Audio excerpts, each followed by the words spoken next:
গুড্ডির কাছে আমাদের পরিবারটা কৃতজ্ঞ দাদা, কিন্তু একটা মুশকিল কি জানেন দাদা, এই কৃতজ্ঞতার মধ্যে না একটা অনিশ্চয়তা আছে। আমরা আমাদের মেয়েকে কোনো অনিশ্চয়তার মধ্যে রাখতে চাই না। আমি আপনার কাছে হাত জোড় করছি দাদা, আমরা চাই ওদের সম্পর্কটা টিকে থাকুক, ওরা একটু ভালো থাকুক। তোমার কি মনে হয় আমি চাই না? হ্যাঁ জেঠুমনি, সেই জন্যই তো এই কথাগুলো বারবার ঘুরে ফিরে ওঠে। আচ্ছা দাদা, আমি একটা কথা বলবো। এতই যখন গুড্ডির ওপর টান, তখন গুড্ডিকে ডিভোর্সটা করতে দিলেন কেন? গুড্ডির সঙ্গে যখন বিয়েটা ছিল ছিল ভালোই তো ছিল, কেন ওদের ডিভোর্সটা করতে দিলেন? ওদের ছাড়াছাড়ি হতে দিলেন কেন আপনারা? I'm getting tired of this conversation. আমি আর পারছি না, প্লিজ স্টপ দিস অল। আমি ঘরে যাবো। দেখুন, আমিও বলি আপনাদের, এই কথাগুলো যত উঠবে তত তো খারাপ লাগবে, তাই না? কি দরকার এই কথাগুলোর? আর গুড্ডির জীবনে আছে, আর পিকলুর জীবনে আছে, তাই না? আর 7 দিন পরে ও তো চলেই যাবে, আর এই 7 দিনের মধ্যে এইসব কথা যত না উঠবে ততই তো ভালো, তাই না? শুনুন, ডাক্তাররা কিন্তু গুড্ডিকে ডেকে এনেছিল, আমরা কিন্তু ডাকিনি। আর ঘোরের মধ্যে সারাক্ষণ পিকলু শুধু গুড্ডির নাম করছিল, না শিরিনের নাম কিন্তু করেনি।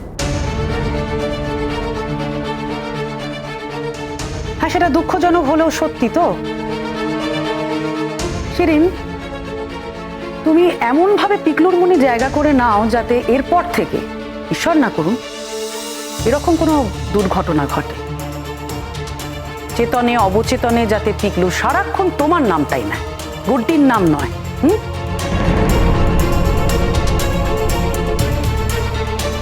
সেই চ্যালেঞ্জটা এবার নাও ভাই।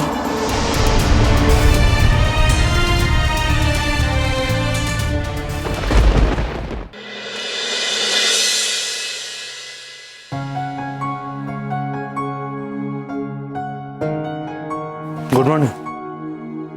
Good morning. স্যারজি ভালো আছেন? শারীরিকভাবে অত ভালো আছে না, তো মন থেকে ভালো না। মানে? মন থেকে যে ভালো থাকা সম্ভব নয় সেটা তুমি জানো। এই বিষয়ে আমি কিছু বলবো না স্যার। কি বা বলার থাকতে পারে তোমার? সত্যি তোমার কিছু বলার নেই?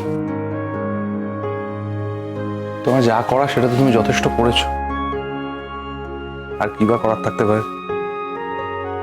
এখন তোমাদের দুজনের তো একসাথে দেখা হবে বেশ কয়েকবার, বিভিন্ন জায়গা থেকে সংবর্ধনা দিচ্ছে, তোমাদের দুজনকে একসাথে ডাকছে, তোমরা দুজন একসাথে যাবে সেখানে।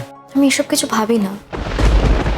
আজকে যে মানুষটার জন্য আমি করেছি সেই মানুষটার জন্য তো আমার করারই কথা। তার জন্য আমাকে সবাই সম্বর্ধনা দেবে, আমাকে লোকেরা ডাকবে, এসব আমি সত্যি ভাবি না স্যার।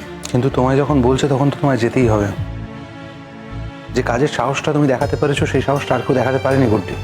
তাই সবার জন্য এটা একটা মোটিভেশন, সবার জন্য একটা বুস্ট আপ, সবার জন্য ইন্সপিরেশন। এই মুহূর্তে তুমি সবার জন্য একটা মেসেজ গুড্ডি। হয়তো আমার যাওয়া নিয়েও আবার কোনো অশান্তি হবে। তারা ডাকছে, তারা তোমাকে ডাকছে গুড্ডি, তাই সেখানে তোমাকেই যেতে হবে, অন্য কাউকে তো ডাকছে না যে অন্য কেউ যেতে পারবে। আর সব থেকে বড় কথা কি জানো, সেখানে যাওয়ার যোগ্যতা তোমার আছে, তুমি তোমার যোগ্যতার জন্য সেখানে যাবে গুড্ডি। আমি তোমাকে আজকে অন্য একটা কথা বলবো। হ্যাঁ স্যার বলুন। এই ব্যাপারটার একটা নিষ্পত্তি হওয়া দরকার। তার মানে?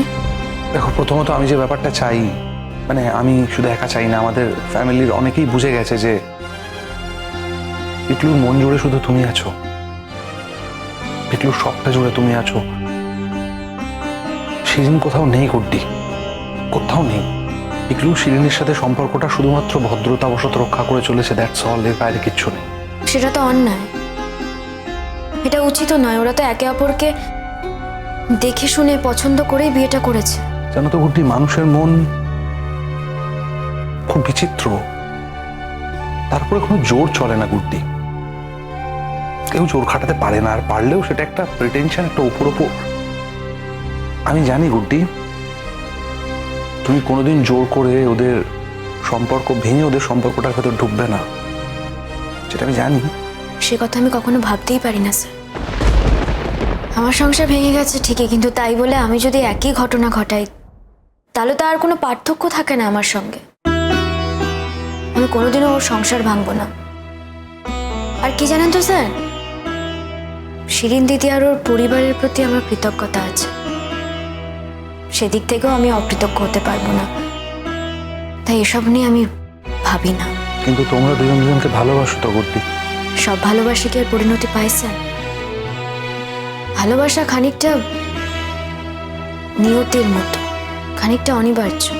আমি আপনাকে মিথ্যে বলবো না স্যার, ভালো না বেসে পারি না তাই ভালোবাসি। এটাতে আমার কোনো সত্যিই হাত নেই। আর ভালোবাসি বলেই দূরে সরে থাকতে চাই। এরপর তুমি কি ভাবছো গুড্ডি? মানে এরপর কি করবে? এই তো ফাইনাল ইয়ার হয়ে গেল, এরপর চাকরি বাকরি কিছু করবে, সেটা না করবে। আর পরে ওর পার্সোনাল লাইফ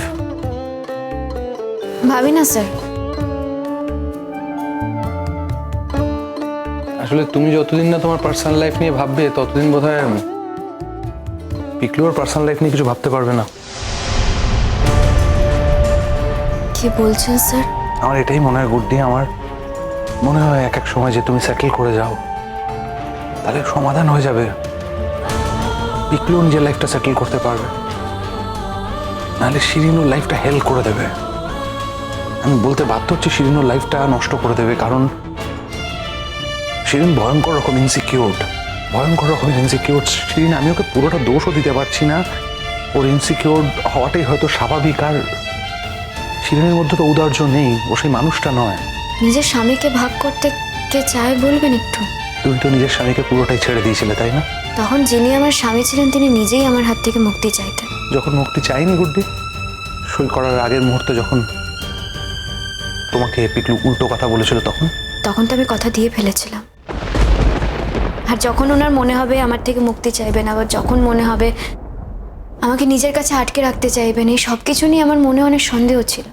তার থেকেও বড় কথা, শিরিন দিদির সঙ্গে ওর বিয়েটাও ঠিক হয়েছিল, আমি মাঝখান থেকে উড়ে এসে জুড়ে বসেছিলাম। এই বিয়েটা তো হওয়ার কথাই ছিল না। এই সব কিছু ভেবেই আমি চলে এসেছিলাম। চলে এসেছিলে, কিন্তু পুরোটা চলে আসতে পেরেছিলে কি? চেষ্টা করছি। চেষ্টা তুমি করতেই পারো, কিন্তু লাভ হবে না। এইটা বোধহয় একমাত্র পদ্ধতি। যদি তুমি পিকলুকে ভালোবেসে থাকো, এই পদ্ধতিটাতেই একমাত্র ওকে শান্তি দিতে পারবে। স্যারজি ভালো থাকবে বলে আমাকে অন্য কাউকে বিয়ে করতে হবে?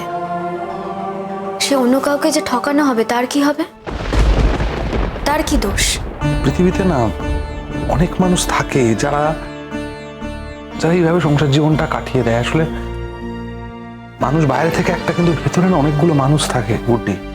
একটা মন অন্য জায়গায় পড়ে থাকে, আর একটা মন থাকে সংসারে ওই মানুষটার সাথে। তখন না ওই মনটা সে সংসার থেকে বিচ্ছিন্ন করে ফেলে। দুটো মন দুটো আলাদা জায়গায়, কিন্তু ওই সংসারের লোকটার প্রতিও তার একটু একটু করে মায়া পড়তে থাকে। এটা হয়তো কষ্টকর, খুব কষ্টকর, কিন্তু যাকে ভালোবাসো তার জন্য কি এত বিশ্লেষণ কাজ করে গুড্ডি?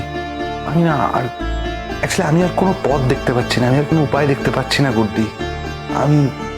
আমি এটুকু জানি যে পিকলু কোনোদিন ভালো থাকতে পারবে না যতক্ষণ ওর জীবনে নতুন স্মৃতি তৈরি হচ্ছে। তার মানে আপনি বলতে চাইছেন স্যারজি ভালো না হওয়ার পেছনে আমিই দায়ী? না না গুড্ডি, ভুল বুঝো না, একদম ভুল বুঝছো তুমি। আমি বলতে চাইছি ও যতবার তোমাকে এভাবে দেখবে ও তোমার কাছে ছুটে চলে আসতে চাইবে, সেটাই স্বাভাবিক ওর জন্য। কিন্তু ও যদি দেখে যে তোমার জীবনে ও ছাড়া অন্য কোনো মানুষ এসছে, আরো কেউ আছে, তাহলে না ও শিরিনের ওপর মন দেবে।